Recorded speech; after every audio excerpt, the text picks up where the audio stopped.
Beli motor baru itu ribet. Emang iya? Di atas kertas, beli motor baru itu harusnya gampang. Karena secara harfiah, kalian tinggal datang ke dealer, pilih motor yang kalian suka, bayar, terus bawa pulang. Sangat sederhana kan?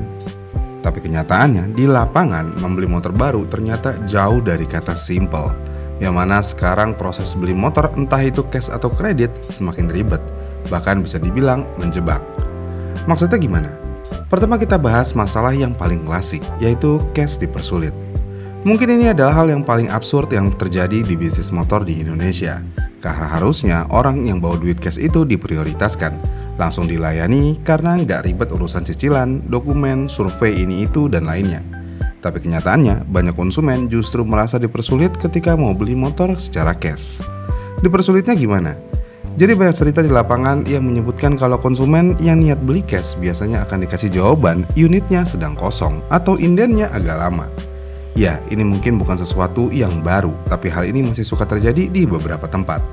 Dan anehnya, begitu konsumen itu berubah pikiran dan bilang mau ambil kredit, tiba-tiba unitnya langsung ada, langsung ready, langsung bisa dikirim hari itu juga. Kenapa hal ini bisa terjadi?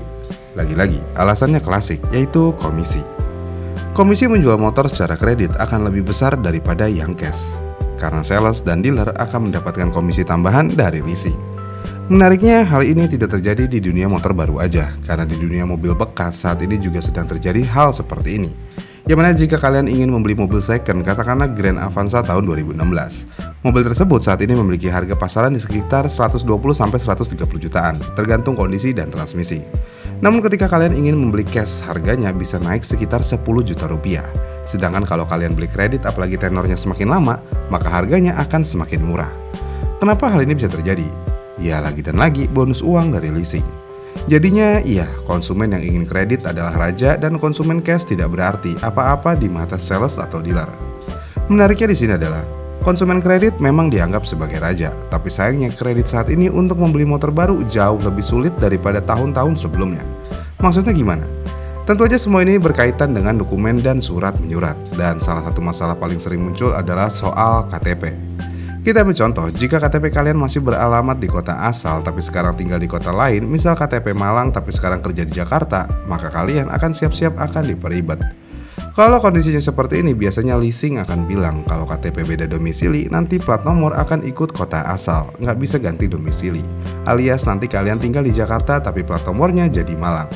Selain itu, masalah ini makin kompleks kalau dikaitkan dengan surat-surat kendaraan. Misalnya STNK dan BPKB akan terbit dari kota asal KTP.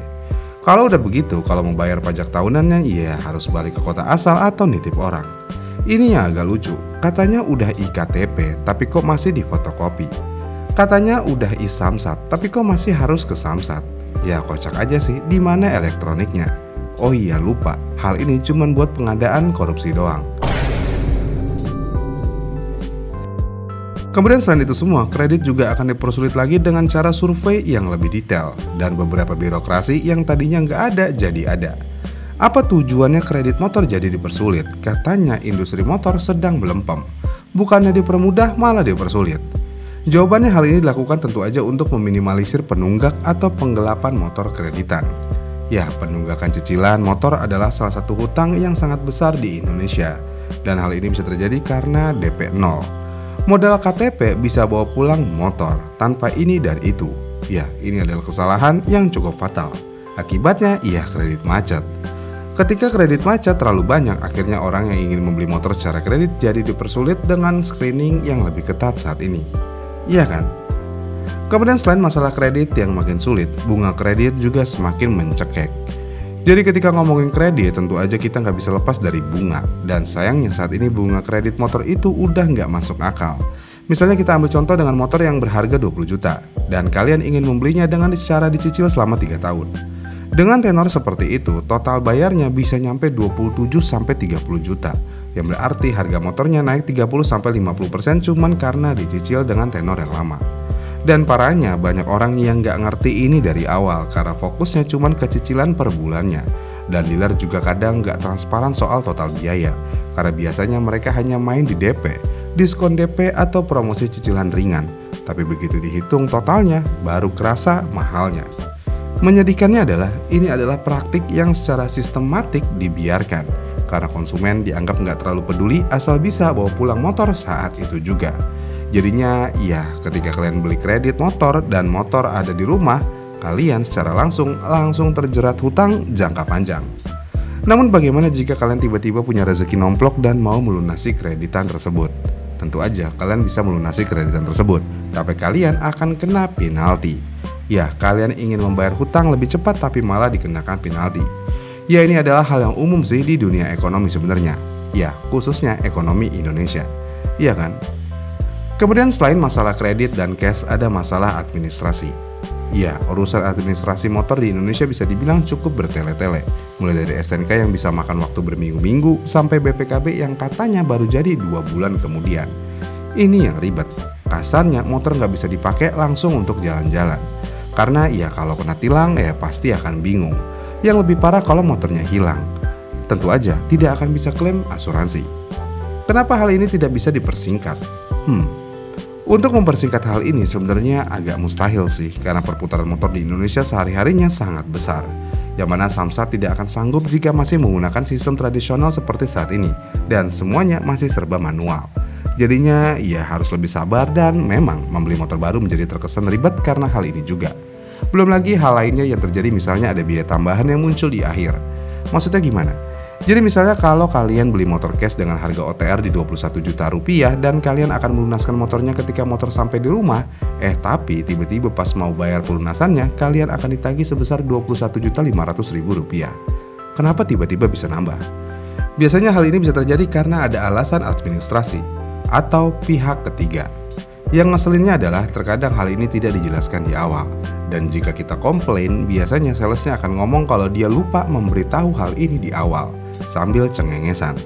Dan karena motor udah sampai rumah dan DP udah masuk, ya mau gak mau ya kita akan membayar hal ini. Tapi gak semua dealer begini sih, cuman dealer-dealer tertentu aja. Dan terakhir yang bikin ribet beli motor baru adalah ketika di akhir tahun. Kebanyakan dealer biasanya tidak akan mengantar motornya sampai awal tahun dengan alasan sudah tutup buku. Kebayang gak kalian beli motor di tanggal 20-an Desember? Motornya ready, semuanya ready, tapi baru bisa dikirim di Januari dengan alasan pembukuan. Di sini yang agak ngeselin, semua jadi terkesan ribet banget. Ini semua berbeda ketika kalian membeli motor bekas. Tinggal COD atau ke dealer motor bekas, pilih motor yang sesuai, nego, bayar, dan bawa pulang motor. Ya, simple banget. Coba aja beli motor baru segampang beli motor bekas, kan jadi lebih enak. Tapi sebenarnya ada caranya beli motor baru yang gak ribet sama sekali. Beli aja di marketplace. Mau si ijo atau si oren pasti ada yang jual motor. Kalian tinggal tanya ready atau enggak. Kalau ready ya tinggal check out. Di sore harinya langsung diantar. Ini untuk kalian yang cash ya, semudah itu kalau di marketplace. Tapi kalau kalian yang mau kredit tetap agak repot sih. Namun jika mau kredit tapi nggak repot, kalian bisa beli pakai kartu kredit sebenarnya. Dan hal ini tentu aja beli kredit rasa beli cash. Jadi kesimpulannya, apakah beli motor baru itu ribet? Jawabannya di beberapa aspek iya. Salah satunya adalah plat nomor dan surat menyurat itu yang bikin ribet. Kemudian selain itu, pemilihan warna dan cara pembayaran juga terkadang menjadi faktor keribetan yang lainnya. Tapi ya mau gimana ya, Indonesia adalah negara yang sangat terbiasa dengan birokrasi. Semakin ribet dan panjang birokrasinya, maka akan semakin ribet suatu prosesnya, termasuk untuk membeli motor baru. Iya kan? Gimana nih menurut kalian? Komen di kolom komentar di bawah ya, dan sampai jumpa di video selanjutnya.